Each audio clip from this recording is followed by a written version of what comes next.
السلام علیکم ورحمۃ اللہ وبرکاتہ نحمدہ ونصلی علی رسولہ الکریم اما بعد فاعوذ باللہ من الشیطان الرجیم بسم اللہ الرحمن الرحیم رب اشرح لی صدری ویسر لی امری واحلل عقدۃ من لسانی یفقہوا قولی اللہم اہدنا وسددنا اللہم فقہنا فی الدین اللہم انا نسألک علما نافعا۔ اللہ سبحانہ و تعالیٰ کی حمد و ثنا جس نے آپ کو اور مجھے الحمدللہ پیدا بھی کیا، اشرف المخلوقات بھی بنایا اور ہماری ہدایت کا انتظام بھی کیا، ثم الحمدللہ کہ اللہ سبحانہ وتعالیٰ نے آپ کے اور میرے لیے اللہ کے آخری نبی حضرت محمد صلی اللہ علیہ وسلم کو مبعوث فرمایا اور ہمیں امت محمدیہ میں سے پیدا کیا۔ اس بات پہ ہی اگر ہم اللہ سبحانہ وتعالیٰ کا شکر ادا کرنا چاہیں تو شاید ہم ساری زندگی بھی لگے رہیں تو ہم امت محمدیہ کا ایک فرد ہونے کا شکر بھی نہ ادا کر سکیں۔ لاکھوں کروڑوں درود و سلام ہمارے پیارے نبی حضرت محمد صلی اللہ علیہ وسلم کی ذات گرامی پر، جنہوں نے اتنی آزمائشیں اٹھائیں اور آخر وقت تک امت کے لیے ہی پریشان رہے۔ اللہ سبحانہ و تعالیٰ ہمارے پیارے نبی کے درجات بلند کریں۔ ہم یہ پڑھ رہے تھے کہ قریش جو تھے وہ اللہ کے نبی صلی اللہ علیہ وسلم کو ذاتی طور پر تو سچا اور امانت دار اور نیک اور پرہیزگار مانتے تھے، لیکن وہ آپ کی نبوت اور رسالت کے بارے میں شکوک و شبہات میں مبتلا تھے، اور پھر وہ ان شکوک و شبہات کا سرعام اظہار بھی کرتے تھے۔ وہ سمجھتے تھے کہ نبوت یا رسالت کے مرتبہ یا مقام جو ہے وہ بہت بڑا اور اونچا ہے، وہ اتنا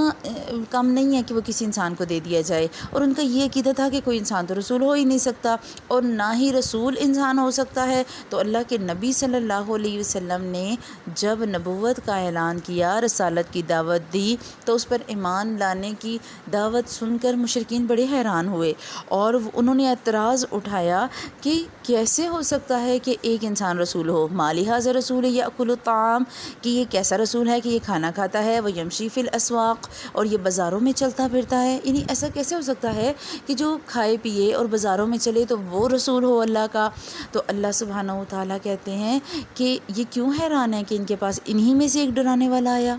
تو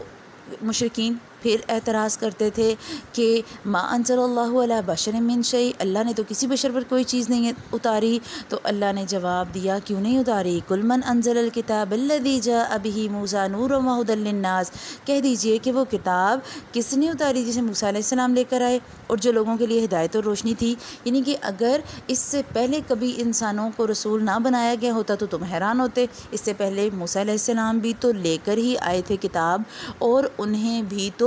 جو ہے وہ کتاب دی گئی۔ اور مشرکین کیا کہتے تھے، ان انتم الا بشر مثلنا، کہ تم لوگ تو ہمارے ہی جیسے انسان ہو۔ یعنی کہ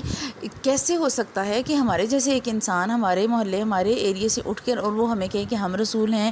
تو پیغمبر اللہ کے حکم سے جواب دیتے، ہاں ہم بھی تمہارے جیسے ہی بشر ہیں، لیکن اللہ اپنے بندوں میں سے جس پر چاہتا ہے احسان کر دیتا ہے۔ مطلب یہ کہ جتنے بھی نبی یا رسول گزرے وہ سب بشر تھے، اور اگر بشر کے بجائے فرشتے کو رسول بنا دیا جاتا تو رسالت کا مقصد ہی پورا نہ ہوتا۔ اس کی وجہ کیا؟ آپ دیکھیں، فرشتوں میں احساسات نہیں، جذبات نہیں، ٹھیک ہے، اور فرشتے اگر زمین پر آئیں تو ہم انہیں دیکھ نہیں سکتے۔ ہمیں زمین پر فرشتوں کو دیکھنے کے لیے فرشتوں کا انسانی شکل میں آنا ضروری۔ اگر فرشتے انسانی شکل میں آتے، مطلب جیسے انہوں نے کہا نا کہ فرشتے کیوں نہیں آئے، تو اللہ نے قرآن پاک میں جواب دیا کہ اگر ہم فرشتوں کو رسول بناتے تو ہم انہیں بھی انسان بناتے۔ ٹھیک، اگر ایک فرشتہ انسان بن کر دنیا میں آتا تو اس میں وہ فیلنگز، وہ جذبات نہ ہوتے۔ جب ایک بشر کو رسول بنایا جاتا ہے تو وہ بشر اسی زمین میں رہتے ہوئے، انہی لوگوں میں رہتے ہوئے مشکلات برداشت کرتے ہیں، ان کی فیملیز ہوتی ہیں، ان کی عبادات، ان کے لیے اٹھنا بیٹھنا سونا جاگنا۔ فرشتے تو ہوتے تو وہ جاگتے ہی رہتے، عبادت ہی کرتے رہتے، تبلیغ ہی کرتے رہتے، نہ وہ تھکتے، نہ وہ ہنستے، نہ وہ روتے۔ تو اللہ کہہ رہے ہیں کہ تمہیں عقل سے تم کام کیوں نہیں لیتے؟ جب انسان ہیں زمین پر تو ہم انسان ہی بھیجیں گے، ہم انسانوں کے لیے فرشتے تو نہیں بھیج سکتے۔ اچھا، دوسرا انہیں یہ جو ہے وہ حیرانگی تھی کہ اللہ سبحانہ و تعالیٰ نے، وہ کہتے ہیں اور اللہ تعالیٰ اللہ کو اپنی پیغمبری کے لیے یہ یتیم ملا تھا۔ مطلب وہ کہتے تھے کہ اچھا ایک یتیم اور مسکین بیچارہ انسان یہ کیسے رسول ہو سکتا ہے؟ اللہ نے قریش کے اتنے بڑے بڑے لوگوں کو چھوڑ دیا اور اس مسکین کو پیغمبر بنا لیا، تو اللہ تعالیٰ نے کہا کہ یہ قرآن مکہ اور طائف کی دونوں آبادیوں میں سے کسی بڑے آدمی پر کیوں نہ اتارا گیا؟ تو اس کے جواب میں اللہ نے کہا اہم یقسمون رحمتک ربک، کیا تمہارے رب کی رحمت کو یہ لوگ تقسیم کریں گے؟ کہ اب یہ نعوذ باللہ اللہ کو بتائیں گے کہ کسے نبوت دینی ہے اور کسے نہیں دینی، کسے رسالت دینی ہے اور کسے وحی دینی ہے اور کسے نہیں دینی؟ اور اللہ کی وحی، اللہ کا کلام، اللہ کی نبوت اور اللہ کی رسالت یہ سب اللہ کی رحمت میں شمار ہے۔ اسی لیے تو اللہ کہہ رہے ہیں کیا تمہارے رب کی رحمت کو یہ تقسیم کریں گے؟ اللہ بہتر جانتا ہے کہ وہ کسے دے اور کسے نہ دے۔ لہٰذا اللہ سبحانہ و تعالیٰ نے فرمایا اللہ اعلم حیث یجعل رسالتہ، کہ اللہ بہتر جانتا ہے کہ اپنی رسالت کو وہ کس کو دے۔ تو اب دیکھیں وہ جو عذر پیش کرتے اس عذر کو بھی اللہ سبحانہ و تعالیٰ قرآن پاک میں کوٹ کر رہے ہیں اور پھر اس کے جواب میں بھی قرآن پاک میں جو ہے اس کی ڈیٹیل بتا رہے ہیں۔ اچھا اب انہوں نے ایک اور شبہ پیش کیا، ایک اور شک پیش کیا۔ وہ کیا کہتے ہیں کہ ہم دیکھتے ہیں کہ جو شخص دنیا کے بادشاہوں میں سے کسی بادشاہ کا قاصد ہوتا ہے یا ایلچی ہوتا ہے تو اس کے لیے بادشاہ کی طرف سے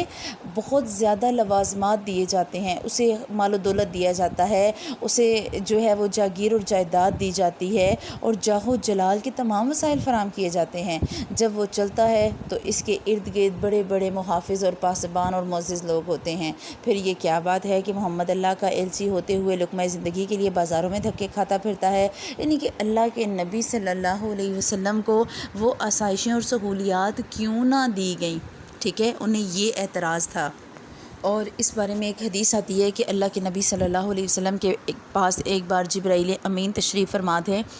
تو ایک فرشتہ نازل ہوا، تو اللہ سبحانہ و تعالیٰ نے ایک فرشتے کو بھیجا اور جبرائیل امین نے اللہ کے نبی صلی اللہ علیہ وسلم کو بتایا کہ یہ وہ فرشتہ ہے جو اس سے پہلے کبھی زمین پر نہیں آیا، اور وہ فرشتہ آیا، اس نے اللہ کے نبی صلی اللہ علیہ وسلم پر رحمت اور سلامتی بھیجی اور یہ بات کہی کہ اللہ سبحانہ و تعالیٰ نے مجھے آپ کی طرف سلام دے کر بھیجا ہے۔ اور اللہ سبحانہ و تعالیٰ نے پروٹوکول دیا نا، وی آئی پی پروٹوکول دیا، اور پھر اس فرشتے نے کہا کہ اللہ سبحانہ و تعالیٰ نے مجھے حکم دیا ہے کہ میں آپ سے پوچھوں کہ آپ کو جاہ و جلال چاہیے یا آپ کو اللہ سبحانہ و تعالیٰ کی طرف سے نبوت اور رسالت چاہیے؟ تو حضرت جبرائیل امین نے کہا کہ آپ اے اللہ کے نبی تواضع اختیار کیجیے اللہ کے حضور میں کہ میں اللہ سبحانہ و تعالیٰ کا بندہ ہوں، اللہ مجھے رسالت دے دے، اللہ مجھے اپنے لیے چن لے تو میرے لیے یہ اچھا ہے۔ تو اللہ کے نبی صلی اللہ علیہ وسلم کو تو آفر دی گئی تھی اور آپ صلی اللہ علیہ وسلم نے اس آفر کو ایکسیپٹ نہیں کیا۔ آپ صلی اللہ علیہ وسلم نے کہا نہیں، میں اللہ کا بندہ بننا بہتر سمجھتا ہوں۔ آج ہمارا حال کیا ہے، ہمیں اچھی جاب مل جائے ہم دین کا کام چھوڑ دیتے ہیں، ہم قرآن کورس نہیں کرتے کہ نہیں کورس اگلے سال ہو جائے گا، کیا بات ہے، قرآن ہی ہے نا اگلے سال پڑھ لیں گے، اتنی اچھی اپرچونٹی یہ ہمیں کیسے ملے گی، ہائی میں کیسے چھوڑ دوں، میرے حالات کیسے ٹھیک ہوں گے اور میرے مسائل کیسے حل ہوں گے، ہم یہی سمجھتے ہیں۔ اور یہی بات قریش کے دماغ میں تھی کہ ایسا کیسے ہو سکتا ہے کہ غریب آدمی جو بازار میں چلے پھرے، جو اپنے کام بھی خود کرے، وہ کیسے نبی ہو سکتا ہے؟ ٹھیک ہے، اب انہیں یہ بات نہیں پتہ تھی کہ نبی اگر چھوٹے بڑے کمزور طاقتور غریب مالدار اونچے نیچے غلام آزاد ہر طرح کے لوگوں کے پاس پیغمبر بنا کر بھیجے گئے تھے نا، اگر اللہ کے نبی صلی اللہ علیہ وسلم صرف جاہ و جلال میں رہتے، ٹھیک ہے، ان کے آگے پیچھے خدم اور حشم ہوتے، ان کے آگے پیچھے بڑے بڑے لوگ چلتے پھرتے، تو مجھے بتائیے کہ کمزور اور چھوٹے لوگوں تک دین کی بات کیسے پہنچتی، وہ اس دین سے فائدہ کیسے اٹھاتے؟ ٹھیک ہے، جب کہ ایمان لانے والوں میں شروع میں اکثریت انہی کی تھی، ٹھیک ہے، تو ایسی حالت میں نبوت اور رسالت تو بے فائدہ ہو جاتی۔ ان کے اس سوال کا جواب اللہ سبحانہ و تعالیٰ نے کہا کہ محمد صلی اللہ علیہ وسلم رسول ہیں، یعنی تمہارے اعتراض کے لیے اتنا ہی جواب کافی ہے کہ وہ رسول ہیں۔ تم نے ان کے لیے جو مطالبہ کیا، ٹھیک ہے، اس مطالبے کو پورا کرنا یا نہ کرنا یہ تو اللہ کی بات ہے۔ جو اللہ اپنے نبی کو رسالت دے سکتا ہے، دونوں جہان کے لیے رحمت للعالمین بنا سکتا ہے، اس کے لیے کیا مشکل ہے؟ ٹھیک ہے، اچھا جب انہوں نے دیکھا مشرکین مکہ نے کہ ہماری جو بھی ہم اعتراض کرتے ہیں اس کا جواب آ جاتا ہے، ٹھیک، تو وہ مجبور بھی ہو گئے اور بے بس بھی ہو گئے۔ تو انہوں نے کہا کہ چلو دیکھتے ہیں کہ اب اس کا مزید کیا حل نکالا جائے۔ اب انہیں توحید میں مسئلہ آنا شروع ہو گیا۔ توحید وہ واحد مسئلہ تھا، ٹھیک ہے، ہم نے مکی دور میں 3 مسائل دیکھے، ابھی آگے ہم ان کی ڈیٹیل اور بھی پڑھیں گے. توحید، رسالت اور عقیدہ آخرت. ٹھیک ہے، عقیدہ آخرت کو بھی دیکھ لیا ہم نے، رسالت کو بھی دیکھ لیا. اب بات آئی توحید کی. سب سے بڑا مسئلہ یہ کہ اللہ سبحانہ و تعالیٰ کی ذات اور اس کی صفات کو ایک ماننا ہر دور کا مسئلہ رہا ہے، اور سب سے بڑا مسئلہ. انہیں یہ لگتا تھا کہ اللہ سبحانہ و تعالیٰ ہے، اللہ کی ذات ہے، اس نے سب کچھ کیا، لیکن وہ مدبر ہے، وہ آسمان اور زمین کا سارا نظام چلا رہا ہے، لیکن وہ یہ سب کچھ اکیلے نہیں کر رہا. یہاں آ کے مسئلہ ہو جاتا تھا. وہ اللہ کو ایک ماننا، مطلب ایک تو مان لیتے، لیکن وہ کہتے ہیں کہ اللہ ایک ہونے کے ساتھ ساتھ جو اللہ کی ذات یا صفات ہے اس میں تو ہم نہیں شریک مانتے، لیکن ہم یہ بات مانتے ہیں کہ جو اللہ کے مقرب بندے ہیں، اللہ کے مقبول بندے ہیں، مثلا نبی ہو گئے، پیغمبر ہو گئے، اولیاء کرام ہو گئے، بزرگان دین ہو گئے، نیک لوگ ہو گئے. ٹھیک ہے، اللہ نے دنیا کے بہت سے کاموں میں انہیں تصرف دے رکھا ہے، یعنی کہ ان کا اختیار ہے، ان کی مرضی کہ وہ کسی کے لیے کچھ اگر احسان کرنا چاہیں، مطلب اگر کسی کو وہ اولاد دینا چاہیں تو وہ دے سکتے ہیں، کسی کو وہ نوکری دینا چاہیں، کسی کی مصیبت دور کر سکتے ہیں، بیمار کو شفا دے سکتے ہیں. ٹھیک ہے، جیسے حضرت عیسیٰ علیہ السلام کو اللہ سبحانہ و تعالیٰ نے اپنے اذن سے کچھ کوالٹیز دیں. انہیں یہ لگتا تھا کہ ایسے ہی ہر انسان جو نیک ہے، جو نبیوں میں سے ہے یا بزرگوں میں سے ہے یا اولیاء میں سے ہے، جو وہ اللہ کا مقرب ہے اور اس کا اللہ کے نزدیک ایک خاص مقام اور مرتبہ ہے. اللہ نے انہیں یہ تصرف اور اختیار دیا ہے کہ وہ بندوں کی ضروریات غائبی طریقے سے پوری کرتے ہیں، انسانوں کی مصیبتیں ٹال دیتے ہیں، بلائیں ٹال دیتے ہیں. ٹھیک ہے، تو اللہ سبحانہ و تعالیٰ نے ان خیالات کو ختم کیا.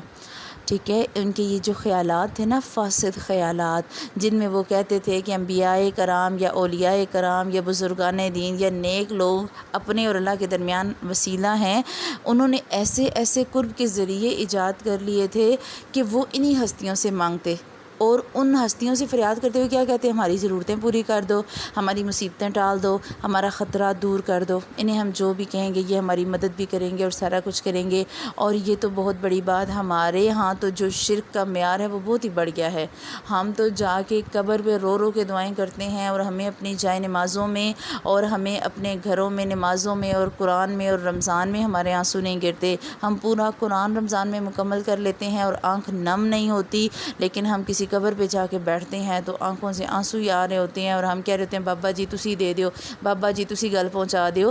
سارا ٹھیک. اچھا، یہاں میں ایک اور بات بھی کر دوں. جب ایسی کوئی بات کی جاتی ہے ایک دم کہا جاتا ہے چلو یہ ولی اللہ کو نہیں مانتے، یہ اولیاء کرام کو نہیں مانتے. میں یہ بات نہیں کر رہی. جو انسان نیک ہے، جس نے اپنی زندگی اللہ سبحانہ و تعالیٰ کی مرضی کے مطابق گزاری، وہ بہت اللہ کے نزدیک مقرب ہے. لیکن اللہ کے نزدیک مقرب ہونے کا مطلب یہ نہیں کہ وہ آپ کے اور میرے مسائل حل کر سکتے ہیں. ہم پیچھے پڑ چکے کہ اللہ کے نبی صلی اللہ علیہ وسلم نے آوازیں دے کے کہا تھا، اے بنو ہاشم، اے بنو کعب، اے بنو لوئی، سب کو آواز دے کے کہا تھا، اے میری چچا عباس، اے میری پھوپھی صفیہ، سب کو آواز دے کے کہا تھا. کیا کہا تھا؟ میں اللہ کے مقابلے میں تمہاری مدد نہیں کر سکوں گا، میں تمہارے کام نہیں آ سکوں گا. اور ہم انہی لوگوں کو جو ہمارے درمیان بہت نیک تھے، ان کے اعمال ان کے ساتھ چلے گئے، ان کی خدمات پیچھے رہ گئیں، لیکن ہم یہ اگر سمجھتے ہیں کہ ہم ان سے مانگیں گے تو ہمیں ملے گا، ہم جب تک بابا جی سے دعا نہیں کروائیں گے ہماری دعا قبول نہیں ہوگی، یہ ہمارا عقیدہ فاسد ہے اور یہ عقیدہ بہت غلط ہے. اللہ سبحانہ و تعالیٰ نے مشرکین کے انہی عقیدوں کا یہ یہاں پر جو تردید کی نا، وہ انہی عقیدوں کی. وہ کیا کرتے تھے کہ وہ آستانے بنا کر رکھتے تھے. ٹھیک ہے، ان کی خیالاتی تصاویر یا مورتیاں بنا کر رکھ لیتے. ٹھیک ہے، آج کل کیا ہے کہ اولیاء کرام یا بزرگان دین کی قبریں ہیں. ٹھیک، انہوں نے کیا کیا ہوا تھا، انہوں نے قبروں پر آستانے بنا رکھے تھے. یہ لوگ ان آستانوں پر جاتے، مورتیوں یا قبروں کو چھو کر ان سے برکت حاصل کرتے، ان کے گرد چکر لگاتے، تعظیم کے طور پر ان کے سامنے کھڑے ہوتے، نظر و نیاز پیش کرتے، چڑھاوے چڑھاتے اور ان کی قربت اور ان کا فضل مانگتے. اب آپ دیکھیں، اللہ سبحانہ و تعالیٰ کہتے ہیں ادعونی استجب لکم، تم مجھے پکارو میں تمہاری پکار کا جواب دوں گا. ٹھیک، وَلِلَّهِ الْأَسْمَاءُ الْحُسْنَى، اللہ ہی کے لیے اچھے نام ہیں، تو تم اسے اس کے اچھے ناموں سے پکارو، وہ ضرور سنے گا. اب جب اللہ سن سکتا ہے تو مجھے بتائیے کہ مسئلہ کیا تھا. مسئلہ یہ تھا کہ یہ جو آستانے بنے ہوئے تھے نا اس وقت، ان کے جو مجاور تھے یا درباری تھے، وہ کیا کرتے، وہ لوگوں سے قبروں پر یا مورتیوں پر چڑھانے کے لیے چڑھاوے لیتے. ٹھیک، اب براہ راست تو کوئی چیز قبر پر نہیں چڑھائی جا سکتی تھی، وہ یہ ایک پورا پیسے کا سرکل تھا۔ انہیں یہ ڈر پڑ گیا کہ کہیں ہمارے اولیاء کرام یا بزرگان دین کے نام پر جو پیسہ یا جانور یا جو درہم دینار آ رہے ہیں، کہیں اس سے ہمارے مسائل ختم نہ ہو جائیں، بڑھ نہ جائیں، کہیں ایسا نہ ہو کہ وہ ہمیں چڑھاوے چڑھانے کے بجائے ایک اللہ کو جب مانیں گے تو پھر ہمارا تو بنا بنایا کاروبار ختم ہو جائے گا، ٹھیک ہے۔ اور یہی بات آج ہمارے معاشرے میں سمجھنے کی ضرورت ہے۔ آج اگر آپ سیرت پڑھیں گی اور سیرت پڑھتے ہوئے آپ کو یہ باتیں سمجھ آ جائیں، ہماری یہ جو بک ہم پڑھ رہے ہیں اس کا پیج نمبر 78، 79 اور 80، یہ اگر آپ 3 پیج پڑھیں آپ کو پتہ چل جائے گا کہ ان مشرکین کا کام کیا تھا کہ وہ سال میں 1 یا 2 مرتبہ ولیوں اور بزرگوں کے آستانوں پر میلہ لگاتے۔ آج کل کے زمانے میں آپ عرس سمجھ لیں، عرس مناتے، ٹھیک ہے۔ اچھا، اب جب عرس منایا جاتا ہے یا نظر نیاز چڑھائی جاتی ہے، اس میں کیا ہوتا ہے؟ آپ اپنے گھر تو نہیں لے کے جاتے، جو آپ دیتے ہیں وہیں دے کر آ جاتے ہیں، آپ کو اس بات سے کوئی غرض نہیں ہوتی اسے کون استعمال کرے، لیکن وہی اگر آپ کسی کی غریب کی ضرورت کے لیے دیں گے تو ظاہر ہے معاشرہ بدل جائے گا۔ عرب کے معاشرے میں کیا تھا؟ غلامی عام تھی، لوگ غربت انتہا پر تھی، لیکن اس کے باوجود لوگ آستانوں میں برکت کے لیے دیا کرتے تھے، آستانوں میں نظر و نیاز دیتے، چڑھاوے چڑھاتے، جانور قربان کرتے، ٹھیک ہے۔ اور یہ سارے کام اگر اللہ سبحانہ و تعالیٰ کو پسند ہوتے تو اللہ سبحانہ و تعالیٰ نبیوں کو مبعوث ہی نہ کرتے۔ آپ صلی اللہ علیہ وسلم کو مبعوث کروانے کے بعد ان کا یہ جو کنسیپٹ تھا نا کہ اولیاء کرام اور بزرگان دین کا تقرب یا ان کی خوشنودی حاصل کر کے انہیں وہ لوگ اپنے اور اللہ کے درمیان وسیلہ بنا لیں یا ان کا دامن پکڑ کر وہ اللہ تک پہنچ جائیں، تو یہ غلط کنسیپٹ تھا۔ اللہ نے کہا کہ اللہ کو ضرورت نہیں کہ اللہ کے ہاں کوئی سفارش کرے، اللہ تو تمہاری بات سنتا ہے، ٹھیک ہے، اللہ تو تمہاری ایک ایک بات تمہارے گھر میں بیٹھے سنتا ہے۔ اس کی مثال آپ کیسے سمجھیں گے کہ آپ گھر میں بیٹھی ہیں، آپ کو شدید تکلیف ہے، چاہے وہ بیماری ہے، چاہے وہ کوئی آزمائش، کچھ بھی،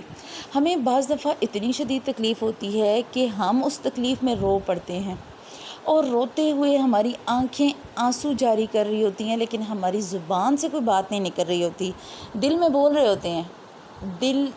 دل پہ آنسو گر رہے ہیں اور آواز نہیں نکل رہی، دل چرا جا رہا ہوتا ہے، اور ہم اللہ سے شکوے شکایات یا دعائیں مناجات کر رہے ہوتے ہیں، اور انفارچونیٹلی آپ دیکھیں کہ آپ کی اس کنڈیشن میں جب آپ بول بھی نہیں رہی، اللہ تو سن رہا ہوتا ہے نا، وہ کیا کہتے ہیں، میں تو یہ شاہ رگ سے بھی قریب ہوں،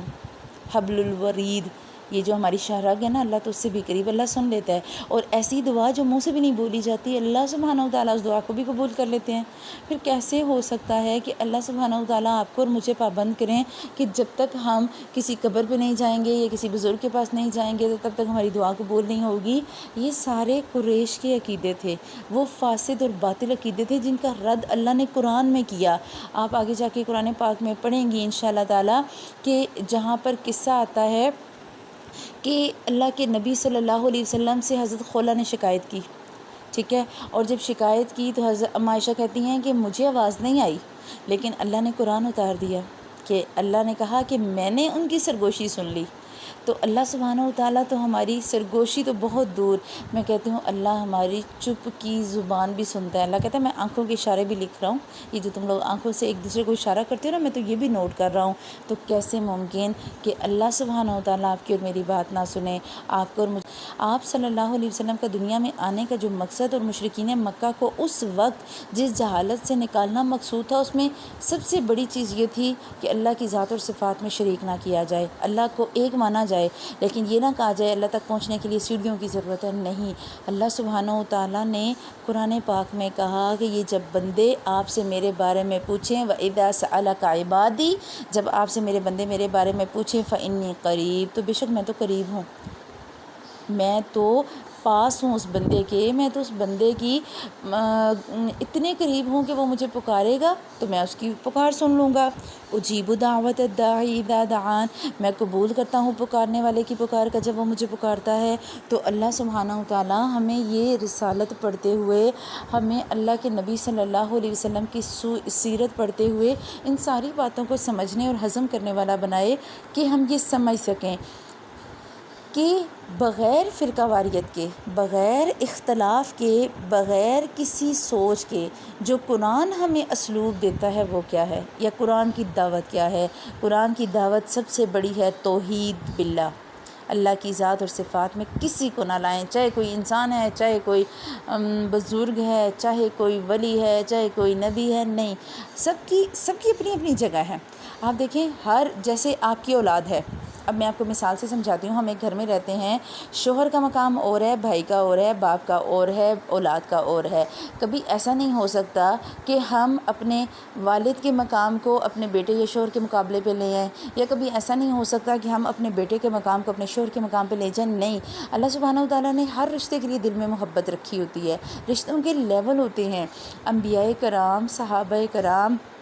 یا ولی اللہ، اولیاء کرام، یہ ان سب کے درجے ہیں، سب کے درجے الگ ہیں، لیکن ہم نے ان کے درجات کی بلندی میں ہم غلطی کیا کرتے ہیں، ہم انہیں اٹھا دیتے ہیں اوپر۔ جیسے عیسائی کرتے ہیں نا، حضرت عیسیٰ علیہ السلام کو اللہ کا بیٹا بنا دیا، ٹھیک ہے، 3 خداؤں میں سے ایک خدا بنا دیا، تو ہم کیا کہتے ہیں، ہم منہ سے تو نہیں کہتے، لیکن ہم اپنے اعمال سے، اپنی حرکات سے شو کرتے ہیں۔ تو اللہ سبحانہ و تعالیٰ ہمیں اپنی ذات اور صفات میں ہر طرح کے شرک سے بچائے، ہم ان کامل صفات کو ماننے والے بنیں، اور ہم ان صفات کو مانتے ہوئے اللہ سبحانہ و تعالیٰ کے نیک بندے بنیں، آپ صلی اللہ علیہ وسلم کی رسالت کا حق ادا کرنے والے بنیں۔ سبحانک اللہم و بحمدک، نشہد ان لا الہ الا انت، نستغفرک و نتوب الیک۔ السلام علیکم ورحمۃ اللہ وبرکاتہ۔